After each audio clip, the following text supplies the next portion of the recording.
Hi everyone, this is Gary Wilson and welcome to tonight's live investor agent training webinar. And also welcome to those of you who've been through the Flipping for Profits training program and the Rental Profits training program. And most importantly, welcome to all the new folks. Again, this is now being recorded. It's a great time to ask any questions you have. If you're really new and you've just been given access to the member section where you have all of the recorded webinars on there, I highly encourage you to go back and look through ones based on subject matter that you'd like to focus in on. And particularly going back to the beginning of 2016, we started going through the material in chronological order. So beginning in late January, early February, we get into the marketing campaigns, and each session was devoted to a particular method or campaign. And of course, most of what you guys are in this for is the marketing. So I highly encourage you to look at what's out there. Again, you can download them. Once you have them, they're yours to keep forever. You've actually purchased them. So congratulations on that. In any case, tonight's subject is what do you do when you're building a team? All right. There's a lot of information out there related to this subject, and there's a lot of training material related to the subject. I like the Keller Williams training methodology when it comes to building a team. We're going to touch on that tonight, but more importantly, I'm going to go back to the beginning so you understand exactly what you're doing now when it comes to building, hiring the next person, what you can expect, what you should expect for the next move, and how you actually execute that move, and basically go over the structure. What does that structure actually look like? Okay, so we're going to go over that in detail tonight. Out of tonight's webinar, you're going to know exactly what to do. More importantly, you're going to know exactly what your next best step is. Okay, so let's go ahead and jump in here. Let me reduce my panel. This is there's a website called Creately, all right, and you can see all kinds of org charts out there. This is a basic corporate, what I call a corporate org chart. Oops, excuse me. Let me go back up here. You can see in corporate America, and actually I think this can be expanded. Yes, it can. So let me do this. All right. Let's stop there. As you can see, director, that would be you, and this would say Rainmaker in it. Okay. And then each of these is a level of responsibility: manager 1, manager 2, manager 3, manager 4. And this is again generic. And then within each what I call line of business, you're going to have different people playing different roles. So this is the basic structure. The one I really like to show you is actually this one. Hang on one second. Team structure, but for some reason it hasn't been loading. I don't know why. We're gonna let that try to load while we move on to Roger's questions here. So hang on one second. So let's skip away from this while that's loading. Let's see what happens, and let's go to Roger's questions. So we're going to real quick while that's loading. Let me do a quick departure here, and this is from Roger Newell. Hi, Roger. So Roger's asking, just to test my understanding and practice with learning to read data from the websites that you provided. This info is from the census.gov site, which that's true. So that's partially true, Roger. It's mostly from Census, these planning commission websites.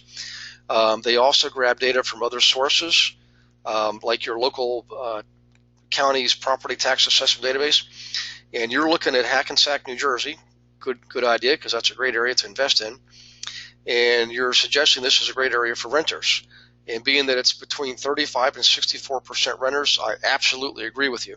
That is a sweet spot for buying rental properties. Okay, so good idea there. Thus an ideal for marketing.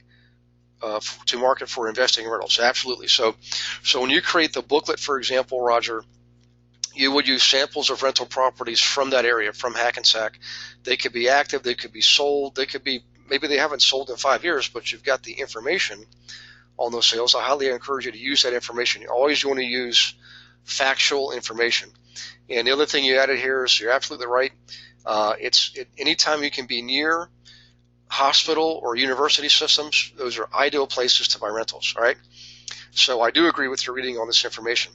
Okay, next, should I be looking at the MLS to seek out 2 family plus properties in the town to investigate? So what I would do, Roger, is this. start with your MLS. You can look at multi-units in Hackensack. Great place to start. But more importantly, I want you to go through Realist. You have Realist on your MLS system that allows you to access the county's property tax assessment database so that you can look for properties that may or may not be on the MLS. In fact, going forward, you're going to find probably half or better of all your transactions will be with properties that are not on the MLS. They're coming from other sources. Okay. So what I would do is I would, go through a Realist and look for all the duplexes, triplexes, and fourplexes in Hackensack. You're likely to get several hundred, possibly thousands. What I would prefer you to do is actually narrow it down by zip code or school, actually you can't really use school district in New Jersey. I would use either town, a zip code, or the section field, which is what the builders, when building new construction, they use what's called the section field in New Jersey. That's what I would use, okay? Now, all you're looking to do right now, Roger, is just to find out what's out there. And when you compare what's out there with what's on the MLS, you'll see a dramatic difference. In other words, there's a lot more properties out there that are actively listed on the MLS. It doesn't mean they're not for sale. All it means is they're not on the MLS, okay? So once you get to that point, Roger, just shoot me a message, let me know, or give me a call, and we'll go to the next step. And for everybody on the webinar here, I want you to pay attention to this because it's really good news. You know how we have the community site, right? It's up and running. You guys should be going out to your profiles, updating your profiles, and notifying your investors, and also loading up any listings that you have on there. Number one. Number two is doing a search for going to the HUD Homes for Sale website. Look for HUD Homes for Sale, and you can put those properties out there. Okay, remember, HUD Homes, any agent can advertise any HUD listing. It doesn't matter if you're the listing agent or not, that they're open listings, and by law, any agent can advertise any HUD listing. So it's a great way to get exposure through that community site, which is loading up those HUD properties if you don't have any or many listings to begin with. But here's what I'm driving at. We're pretty close to signing an agreement where we can provide you guys access to every property in the country. Okay, I don't know that it'll work in Canada yet. We're still working on that right now. But at least in the U.S., every property is going to be at your disposal. Again, it doesn't matter if it's listed or not. We're talking every single property, at least in the United States and possibly Canada. What that means is we're going to be able to provide that to your investors. So we're going to do some marketing to drive investors to the site, particularly through the RIA groups, because I'm a member of RIA. All right, they're going to have only property data. They're going to have property data. You're going to have property data and ownership data. So what that means is your investors are going to find properties that they have an interest in, whether they're listed or not is immaterial. If they have a strong interest in a particular property or type of property, they're not going to have ownership information, so they're going to have to contact you for those properties in your area to make contact with the owners. That's why it's really critical for you to go ahead and make sure your profile on the community site is up and running and ready to rock and roll, because this may be happening probably by the end of September. We're that close. Okay. Okay. So back to Roger's email. Roger, that should help you with that. I've got another one from you here, but before I cover that one, let me do this. Let me bring over my question box and see if I've got any additional questions. Let's see here. Roger's saying hi, and let's see. Roger says hi again. You're welcome. Okay, let's see. Here's a question. This is from Sherry. Sherry says, can we post other realtors' listings to find buyers as long as we have clearly indicated it's other realtors' listing? So Cheryl, the answer is a qualified yes. Other than HUD, yes, you can advertise other people's listings. However, you must get their permission first. And because it's in real estate, I highly encourage you to get that permission in writing. Just let them know. Say, hey, you're looking for buyers for their properties, and you'd like to put an ad for their property on a closed website that they don't have access to. The consumers do, but the agents don't, unless they're in the training program. Okay, and I used to do that a long time ago. I actually would go into a market center. I set up 11 teams at one point, and I would talk to everybody and say, look, many of you, have listings, but you're not really doing much to promote them or advertise them. It takes time. I get it. You're hoping the phone will ring. I'm going to help your phone ring by putting ads out there with your properties. They're still your listings. I'm only going to get the buyer side. However, right now, if your property's sitting there, why not let me go ahead and advertise it, bring in some buyers, and help you get your property sold so that you can get the credit for it and get the commission. And I had always somewhere between, say, 12 and 15% of the agents agreed to let me do that. It was amazing. And I got a ton of business by doing that, by the way. So the answer, Cheryl, to your question is a qualified yes, and I hope that made sense, what I just described there. Let's see, this is Faisal. So what is community site and where do I find it? So you're going to get that Faisal from Beverly and Paul. And if you haven't already, let's see, tomorrow's the last day of the month. You should be getting that anytime now. There's going to be a link. In fact, Faisal, as soon as you get access to the membership site, from there is where you have access to the community site. So once you get access to the membership site, you know if you already have it. If you don't have it yet, it's because it's the end of the month and Paul has to get everybody on there from the month. That'll automatically give you access to the community site. Okay. All right. Let's see here. Awesome. Thanks. I was planning to post hot sheets. Great deals. Good job, Cheryl. Okay.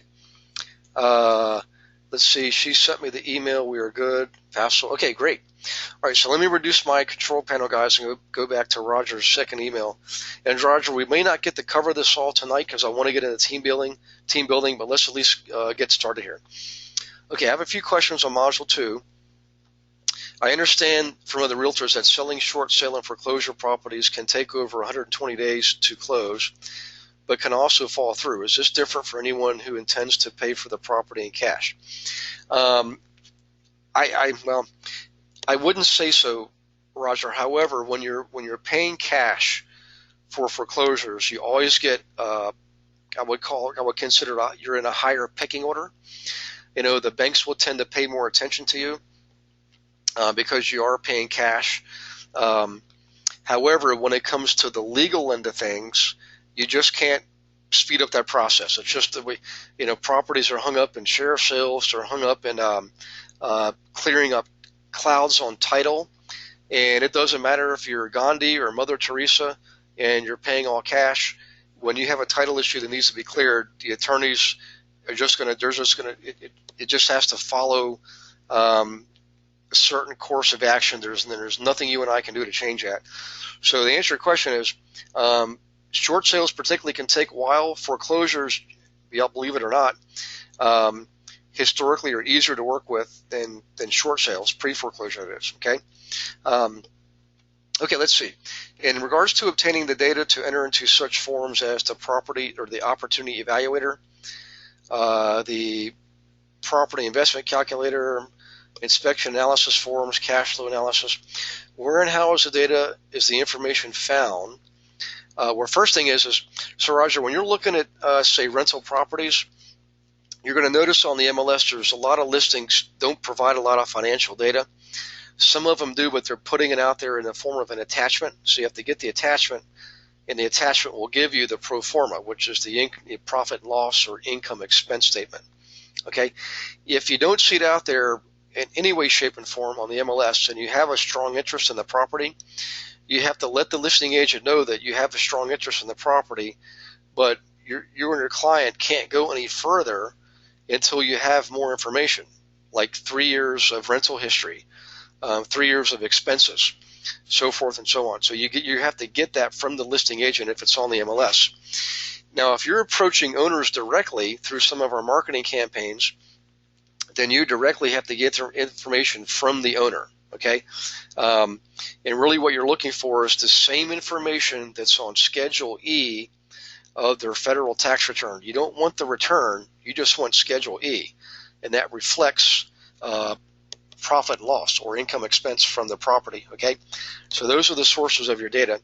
Let's see, such such as individual costs for rehabs, expenses, finance, and insurance costs. Okay, now if you're talking about cost of rehab, that comes from your analysis on the property, or your clients, if they're going through the property in which they should, by the way, in person, and filling out the information sheets and the analysis sheets. And these are projections, by the way. So those projections go in those rehab sheets and information sheets. Okay, anything that's a known cost like insurance, taxes, water bill, sewage bill, garbage bill, those things, you can get those from prior history. But anything else that's a projection of future costs like rehab, that has to come from an analysis of the property. Let's see, furthermore, this information is supposed to be filled in and researched by the investor client, not me, question mark.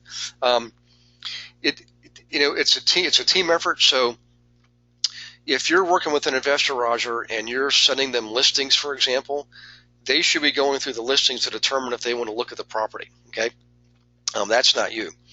When they go through a property, say for flipping, and they're going to determine if they're going to flip the property, that's correct. Your client's going to fill in the forms. That's not you. Now, if you're working with a landlord and who's looking to buy rental properties, you actually do want to make sure that you have as much information as possible in advance. You're not going to be providing the information. Of course, that comes from the selling side, but you need to make sure that you can provide it to your client. So it's kind of a little bit of a different twist there. So let's see what's next here. To clarify my understanding of the MAO on buying properties, in simplicity, to arrive at an offer price to buy, would I just be looking at the average comps in the area for the intended property, then subtract out repair modeling costs, realtor commissions, lawyers' fees, and subtracting out 30% profit to arrive at my true MAO offer price? Partially true. So what you're looking for, Roger, is when you're looking to determine what we call ARV, which is after repair value, you do want to look at sales of properties in the area, basically comparable sales, or you're trying to determine fair market value. Okay, now from that you do subtract 30%. The 30% represents profit of 20% and expenses of 10%. Your expenses are your commission, carrying costs, and so forth, but not remodeling. Just the cost of sale, pretty much. That leaves you 70%. That 70% is what you need to purchase and remodel the property. Okay. So what we can do, Roger, is maybe, how about next week we go through some examples? How about that? But that should give you a pretty good primer on that. Okay, as well as seek to find a property to make an offer on that is little below the average comp. So, yeah, that's right. So you're looking in areas, in the case of flipping, that make sense for flipping. And in the case of rentals, you're looking in areas that make sense to buy rentals. All right, and from there, you want to search for properties that are not necessarily on the MLS. I mean, you can find some properties on the MLS, but the reality is it's inventory's tight, it's competitive. You're far better off using a marketing campaigns in Module 4 to help you locate inventory that's outside the MLS. Okay, let's see. How does my client determine the market value to list price without MLS access to research? This is needed. So Roger, on the MLS, you're going to be setting up your clients on searches, and they're going to be receiving the listings from you automatically. It's all systematic. You set them up on a search, based on the criteria that makes sense for them, their area, the price range, what types of properties they're looking for. And as they receive those listings automatically, they're going to go through the listings themselves. So you're right, they don't have direct access to MLS, although many MLS systems now allow you to have a portal where your clients can modify their search criteria. A lot of the MLS systems do have that now. I'm not sure about your particular one in Hansack. I'd have to look into it and see. But for the most part, you're providing the listings to your client, right? Let's see. The home path has an option for making an offer. If I give this to the client, and by the way, Roger, the reason I provided the 4 what I call quasi-government websites, Fannie Mae, Freddie Mac, VA, et cetera, is because your clients are finding them themselves, and you need to know how they operate. So if your client calls you and says, or emails you, say, hey, I found this property on the VA website. What can you tell me about it? You need to know how that VA website works and how that process works for properties to be put on the market for sale, and whether it's VA, Freddie Mac, Fannie Mae, FHA, what have you. You just need to understand how it works. The reality is most of them, like in the case of HUD, for example, they do require you to go through an agent to purchase those properties, and all those properties eventually will make it onto the MLS system anyways. All right. Let's see. For the VA website, homes can be purchased from it without being a veteran. That's true. Now, sometimes they place a higher priority on veterans, Roger. What I mean by that is if you're a veteran or even active duty, they will give you precedence over non-military folks buying those properties. It's just like with HUD. HUD has a certain pecking order. A HUD home typically will be offered for nonprofit and government organizations to purchase the property. And then at that time period expires and the property is still available, then they will offer it to owner occupants.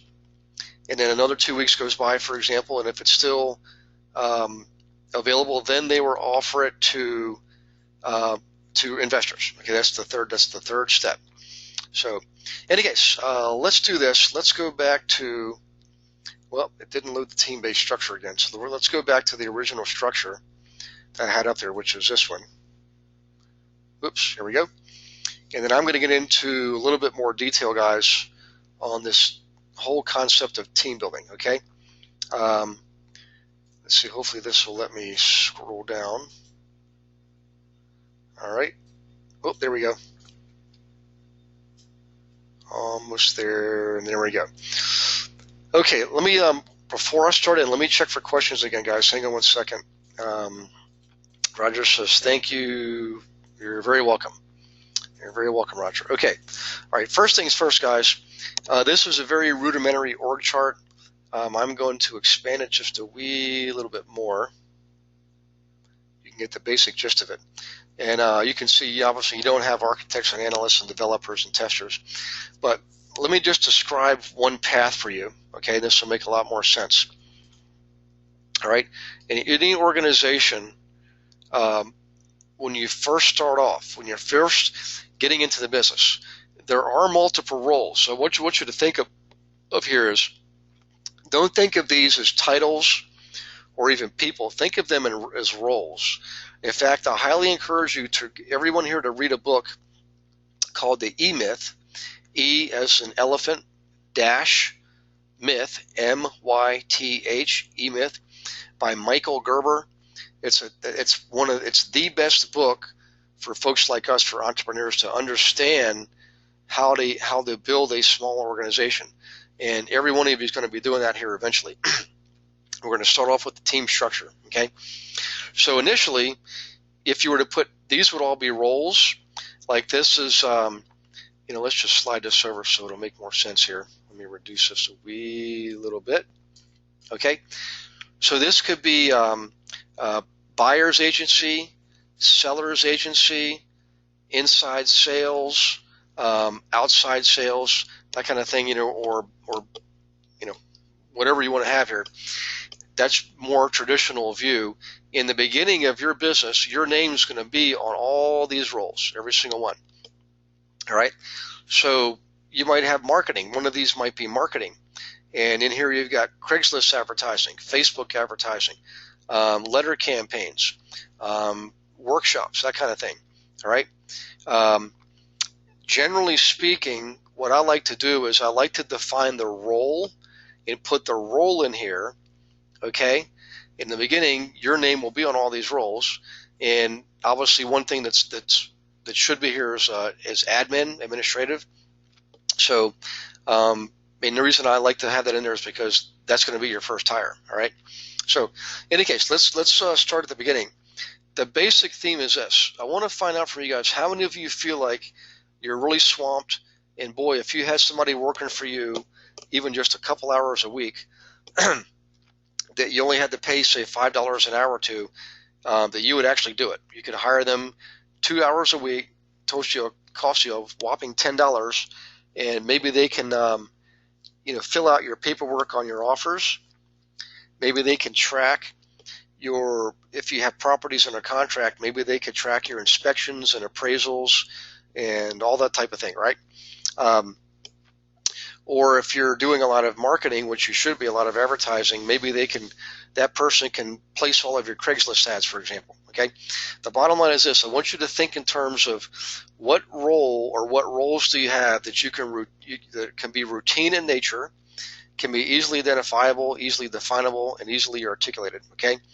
And you want to hire your first admin to do that. But the basic psychological requirement here is to be able to let go. You've got to be ready, willing, and able to let go of responsibility, but not control.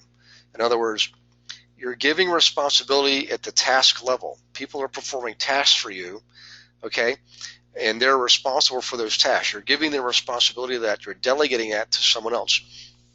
But you're not giving up control. That's a whole different story. You're never giving up control, in fact. You're only giving up responsibility and not control. So it's kind of a psychological shift, but it's critical. And the first step is always to hire a virtual assistant, which we went over last week.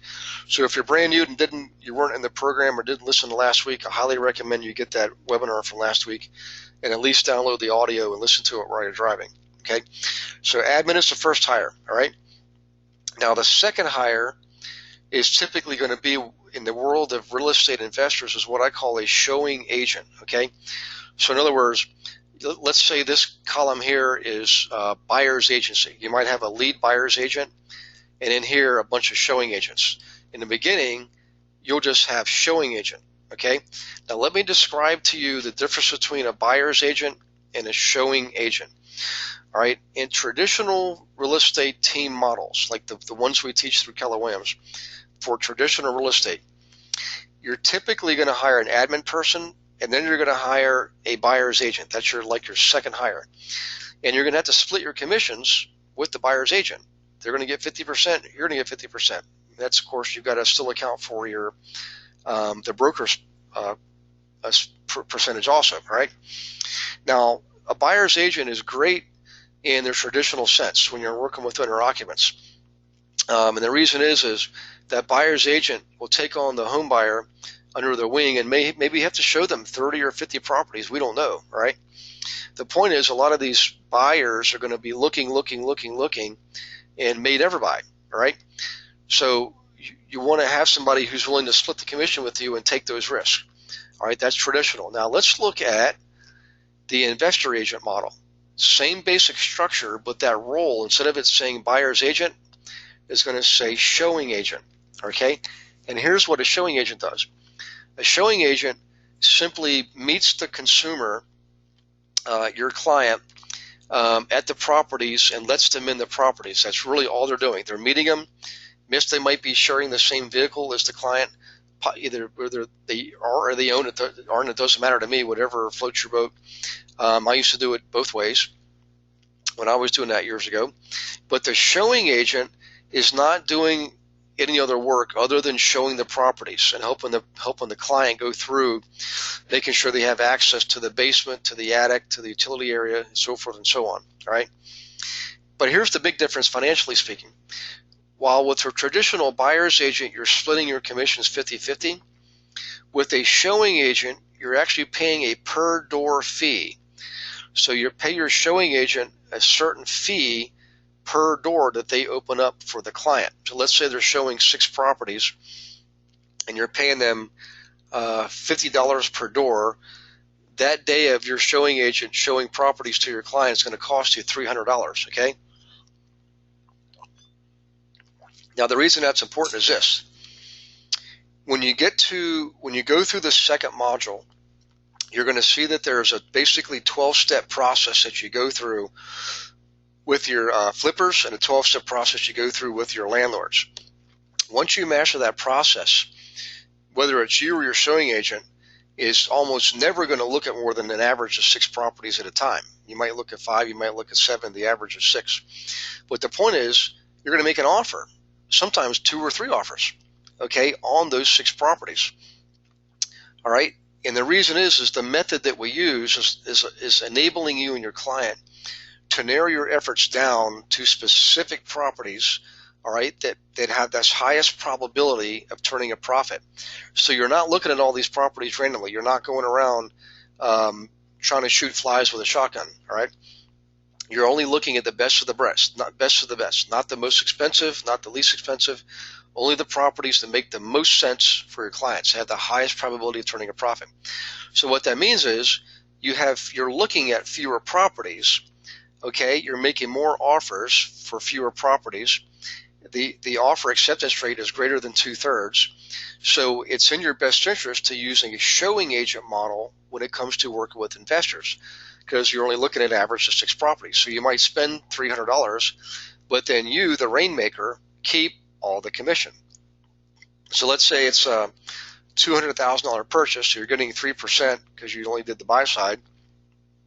Instead of you coughing up $3,000 to his buyer's agent and you keeping $3,000, you give the showing agent $300 and you keep $5,700. So I want you to think about that, what I just said there, because that is a critical difference between working with investors and working with owner occupants. The team model is the same model. It's just that you don't have a buyer's agent, you have a showing agent, and it's a lot less expensive for you to do that and a lot more profitable, okay? So that's the second hire. Now I'm going to go through these, and then we're going to go back and talk a little bit about how you actually identify the right people. All right. Another difference with an investor agent model is I know a lot of really good agents out there, particularly in KW, who have multiple teams like I did. At one point I had 11 teams. All right. There's guys that have as many as 7 teams. I don't know. I've never met anybody that had 11 teams like me. But the reality is they were always the same type of team performing the same functions, just in different locations, which is fine. Okay. But they're still only working with the owner occupant. What we like to do in the investor agent world is break our teams up by primary function. So in other words, now that we know this column right here might be your flipping team. In other words, you could have multiple teams, right? This could be your flipping team. This could be your landlord team, working with people who buy rentals. This could be your property management team if you have property management. This could be your owner occupant team if you still work with owner occupants, okay? Just to give you a rough idea. So if that's the case, what I would look to do is, if I'm building a team for clients who want to flip homes, I'm going to look for somebody who has a strong interest in flipping themselves, or just really likes the flipping business. But more importantly, their disc profile might be they might have more D in it. Okay, more D and more I, because flipping tends to attract people that are more high D's and high I's. Okay, the rental business tends to attract people who are more analytical. So in the rental team, the landlord team, you might have a team lead, who has more C in their disc profile, more C and possibly some S. Okay, they're more numbers oriented. Not that the flippers aren't. It's just that the people who buy rentals tend to be more C types in that arena, okay? And then you might again have a rental team, and this person definitely the team lead for the rental business if you're representing landlords. Representing landlords and property management. That person definitely needs to have a lot of S in them, a lot of S in their disc profile, okay? So in any case, you can see the flipping model. The people who fill those roles tend to be more like your traditional owner-occupant model. So these two teams over here, this team would be your owner-occupant model. This team would be your flipping model.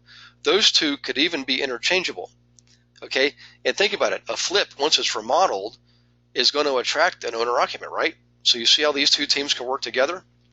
Okay, good. And by the way, can you see how these two teams work together? Your landlord team, people buying rentals, and your property manager team, those properties being managed. Can you see how those teams, work hand in hand and work together? Awesome way to do your business. So, in any case, I'm going to do a quick little pause here because I want to go over something just briefly on compensation. We'll talk about compensation here in a minute. So hang on. When you're building a full-fledged team, let's say initially you have a showing agent over here. This is your flippers. You have a showing agent, okay?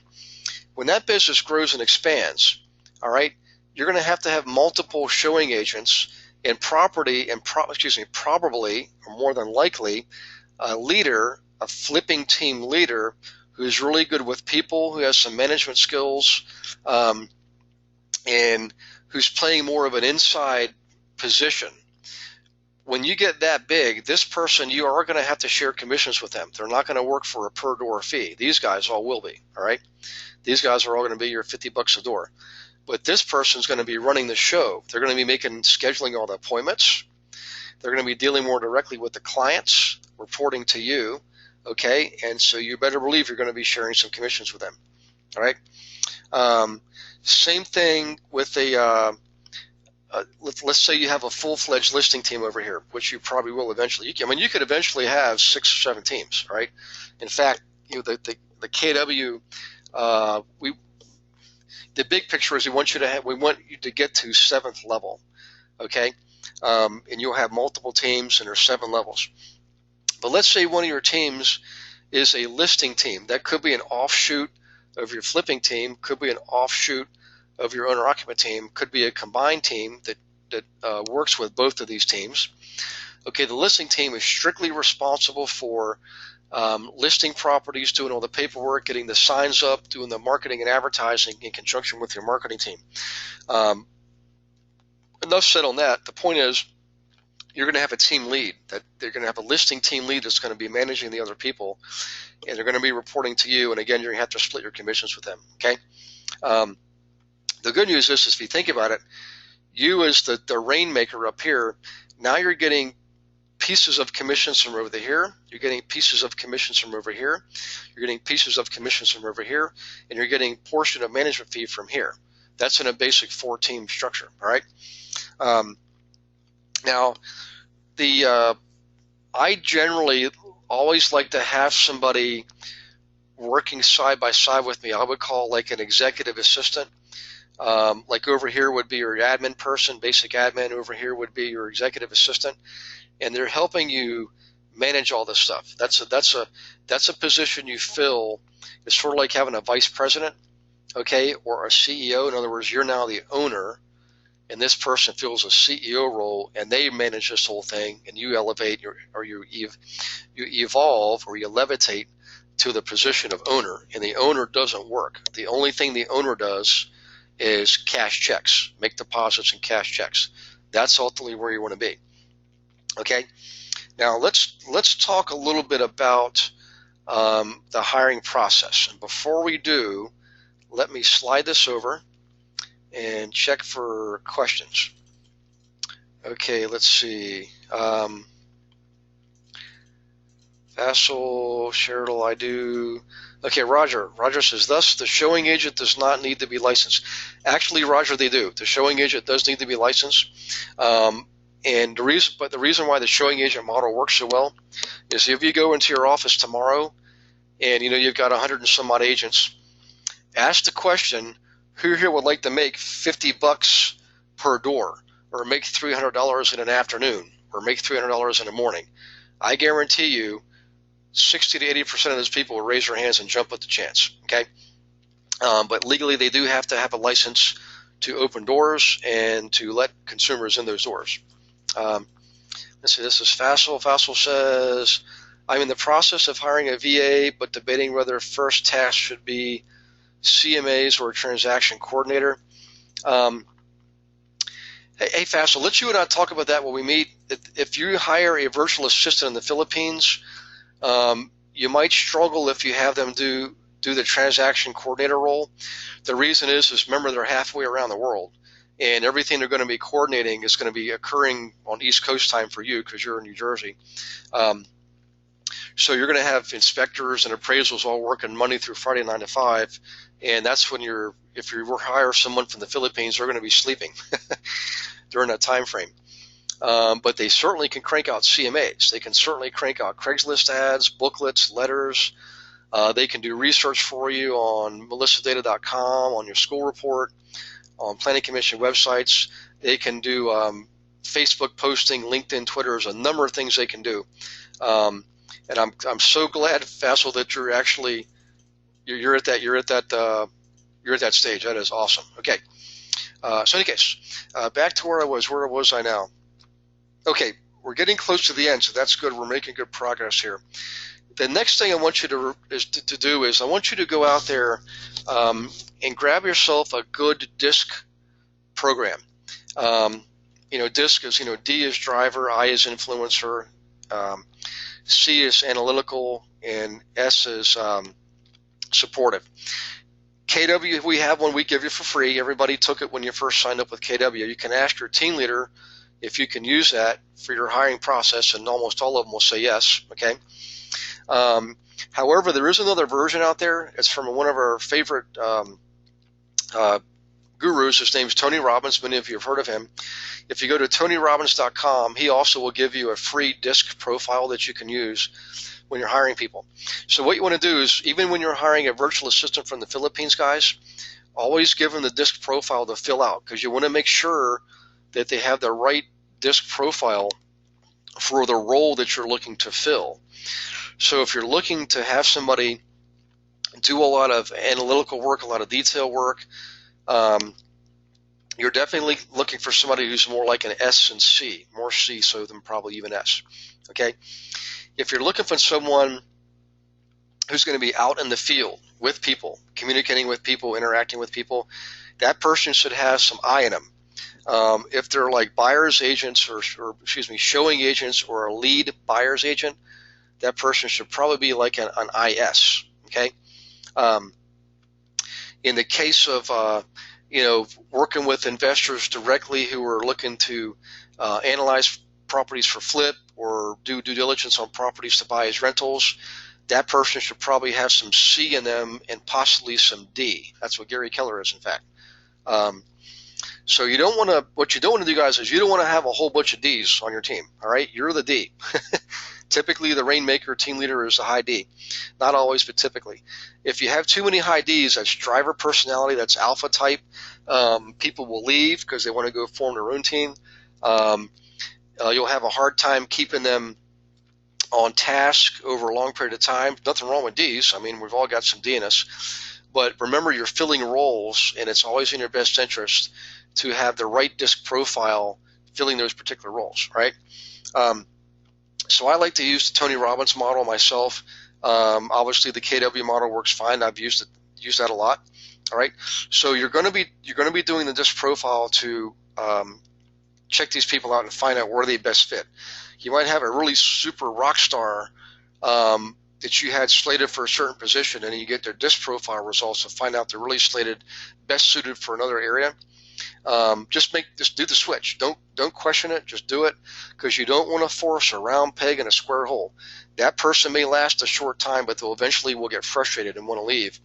Also, when you're forcing someone to operate outside their natural profile, they generally can do it for about a half hour, and then they start to lose effectiveness. So what that means is they'll be gung-ho for a half hour, and all of a sudden their mind will start to wander. They'll start daydreaming. They'll find themselves looking for other tasks to do. And if what I just described if you found yourself thinking, gee, that sounds like me sometimes, that's because you're trying to perform tasks that are outside your DISC profile. There's nothing wrong with you. It's just you're temporarily you're the square peg in a round hole. And now you know why that happens. So in any case, one of the best things about this, guys, is let me just throw this in there kind of as an aside. Once you do this the first time, like Faisal over in New Jersey, right? Once you get this going the first time, it is very easily duplicatable. We have a number of agents who've done this in their hometown, and then they also get a license in Florida, for example, because anybody who's, Minnesota, Michigan, Wisconsin, Illinois, Ohio, and east and south down to like Maryland or Virginia and over in Kentucky and West Virginia and all that, a lot of agents will actually get licensed in Florida too, because they're spending time down there. They're starting to travel there. They want to retire there. So you get your license down there, and once you set up your team in, let's think in Kentucky, for example, Yes, you can set up a team in Clearwater, Florida, Tampa, Florida, St. Pete, all good areas, right? And once you've done it the first time, it's very easily duplicatable. You've already got the systems in place. You can even leverage certain roles, certain functions. So think about this. Let's say you've got your virtual assistants on board doing all of your marketing for you, right? They're cranking out the emails, they're doing Facebook, they're doing Craigslist. You don't have to keep hiring that same person over and over again. You can have them add to their responsibilities, and that responsibility is them advertising in the other location, advertising in Florida too, right? So what I'm getting at is you can duplicate this process over and over again, and every time you do, you have certain leverage points like inside sales, background tasks, okay? A lot of those things can be done from a central location. They don't have to physically be in Florida or in New Jersey or in Kentucky. The ones who are required to be physically there are, of course, your showing agents, your lead buyer's agent, your lead listing agent, so forth and so on. Okay, property management, obviously that's geocentric or geographically bound. So, in any case, I just wanted you to keep that in mind, that everything you're doing now, I want you to do again in the future in another location, so that you can start to buy your freedom. My ultimate goal is to have you guys buy your freedom here. Okay, this is Cheryl. Cheryl, this is actually Tony Robbins, so it's Tony. Robbins, I think it's with two B's. I could be wrong. It's been a while. So if you just Google Tony Robbins, Cheryl, you'll see him. He's a real big dude. Well, it was about, 6'5" or something like that. Real big head and real powerful voice. And the guy's pretty much the universal rock star and motivational speaking. He actually owns like 12 different businesses. It's amazing. So, in any case, all right, let's wrap this up. I want to go back a little bit to some practical matters. Let's talk about compensation. All right, we discussed it briefly throughout tonight's webinar. Back in the beginning, we talked about showing agents earning $50 per door. Now, that $50 per door would work great in places like Montreal, Toronto, Vancouver, San Francisco, LA, New York City, some of the higher priced areas. But if you're way out in Dayton, Ohio, let's see, I use Lexington, Kentucky, areas like that, parts of Tennessee, actually most parts of the country, in fact, you might be able to get away with a $25 per door, right? Price. I mean, if you can offer somebody, say, look, it's six houses, you make $150. How many people do you know right now would be willing to work a half a day for $150? So I would just want to remind you that everything is relative. The closer you are to the big metropolitan areas that are high priced, Washington, D.C. would be another one, you're going to have to probably pay $50 a door. But if you're not, if you're in Lynchburg, Virginia, or Columbia, South Carolina, you could probably pay $25 a door. All right. Right. Now, when it comes to your leads, your team leads, buyer's agent lead, listing agent lead, landlord lead, property manager lead, generally speaking, you're going to be splitting the income 50-50 with them. All right. Now that's after the broker's split. So the broker takes their percentage and then you guys split the remainder. All right. Also, you have to remember you have certain operating costs. So whatever operating costs have been required for these transactions, you've got to net those out too. So you net out all of your known fixed costs, the cost of doing the transaction, the cost of your broker's commission, any advertising costs, any other carrying costs. All those get deducted first, pay that out of commission, and then the remainder is what's split between you and those team leads, okay? And there really is, I know everybody asks you, is there any other structure other than 50-50? And the answer is I haven't really seen one that works long term. We've tried a number of things over the years. We always go back to 50-50 because it's the only thing that people can't argue with. And I will tell you, as you grow, you will have people who will want more and more, and you'll find yourself in disagreements about compensation. So why not just go ahead and make it 50-50 right off the bat and eliminate your future headaches? Okay. Compensation. All right. Accountability. Obviously, as you evolve and grow, and you have people reporting to you, you're going to have to communicate with them on a regular basis. And what I generally like to do is start off each morning with an email letting people know on the team or teams what's going on, how many new clients we have in the last 24 hours, who they've been assigned to, what clients are actively in the process of spending money. They got the cash ready to rock and roll. We call that the money circle, versus those who are simply in the outer circle looking to do their due diligence and so forth and so on. So everybody knows every day who the new clients are and what position they're in. Also, we know what closings we have coming up. And in the case of property management, we know information there too as far as how many vacancies we have and so forth. Because every team's going to coordinate with each other, all right? But accountability is a big, big deal. And you want to have, as part of that meeting, in addition to that email every day, you want to have a weekly meeting. Sometimes it's bi-weekly. It just depends on your taste and the level of business you're at. But the weekly meetings, everybody's going to report how they did in the last week and what they're looking to produce in the next week, what their projections are for next week, okay?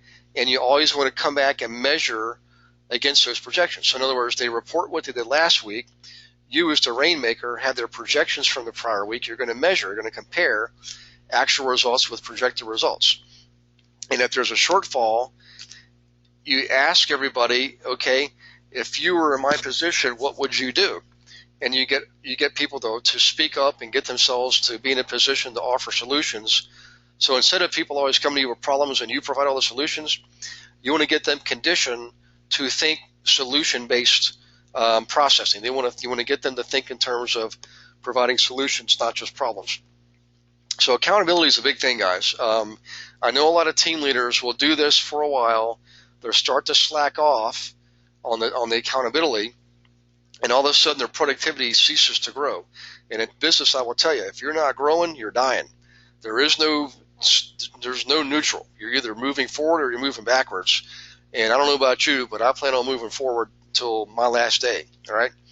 So in any case, the only way to accomplish that is to hold people accountable for what they said they're going to do. And that includes you, by the way.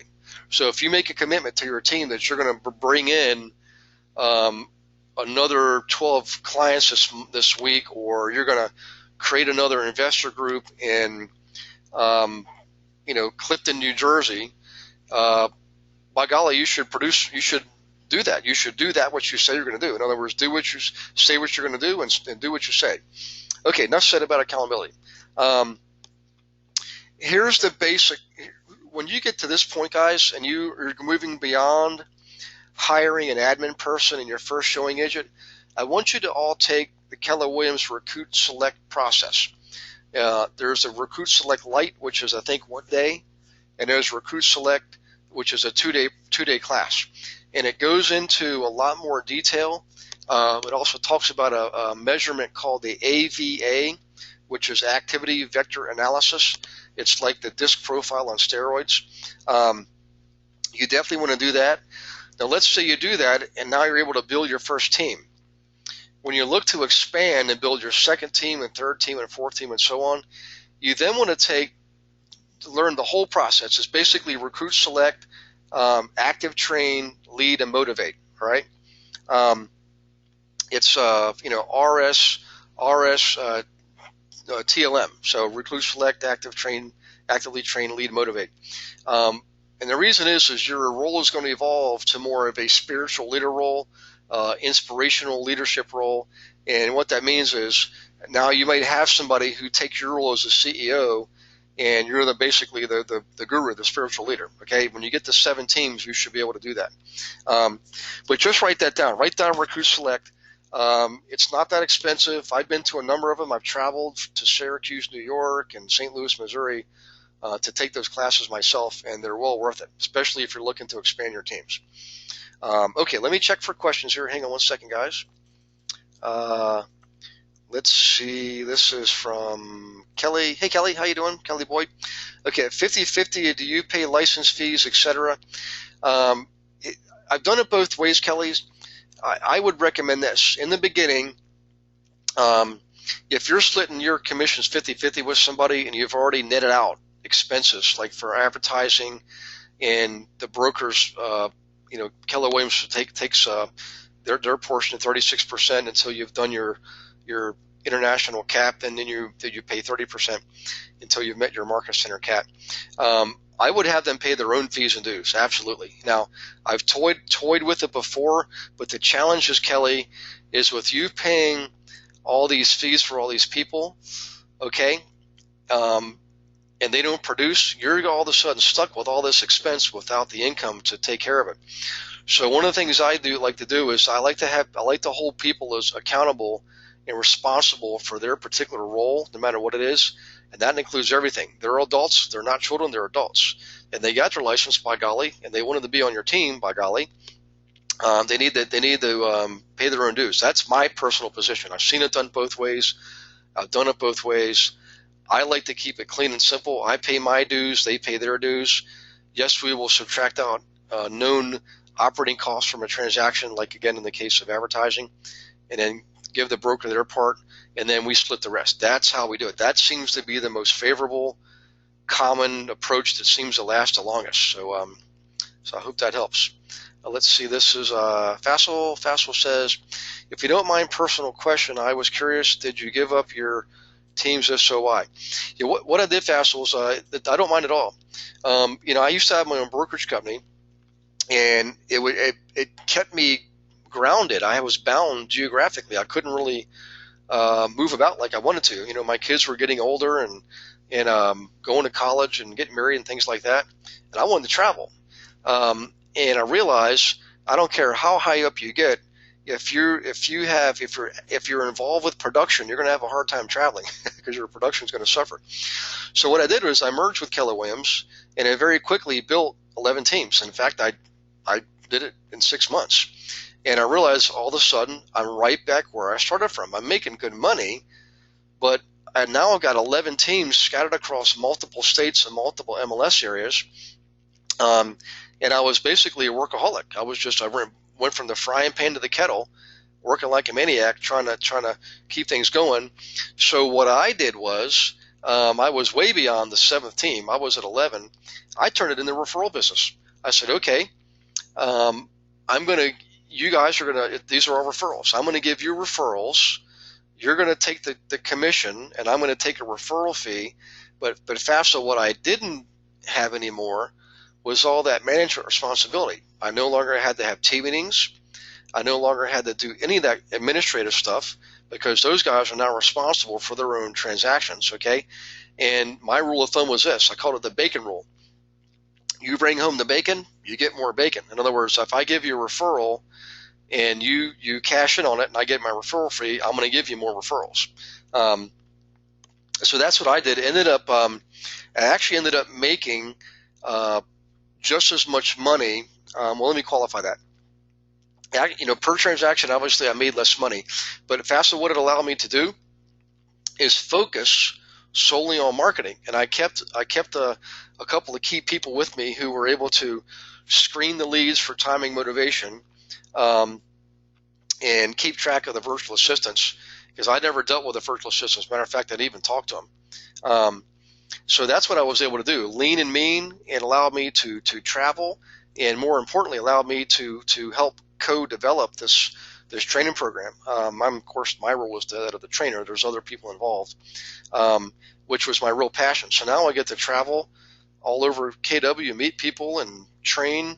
I even give you guys referrals. At some point, you'll likely get referrals from us. But in any case, so sorry for the long answer, Fassel, but for me, it was more about my freedom.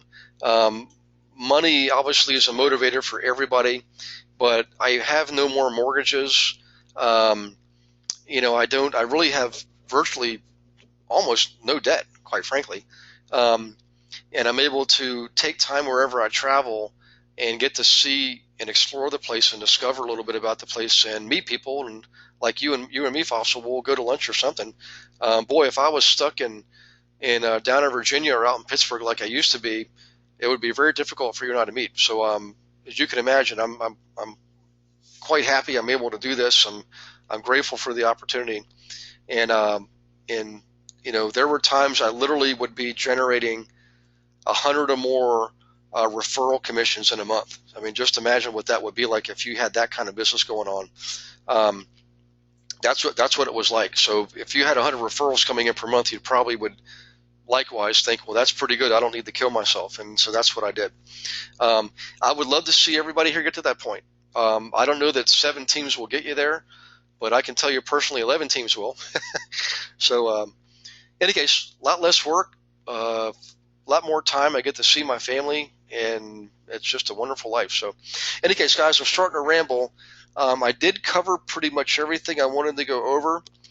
If you have any questions, please, now's the time to let me have them.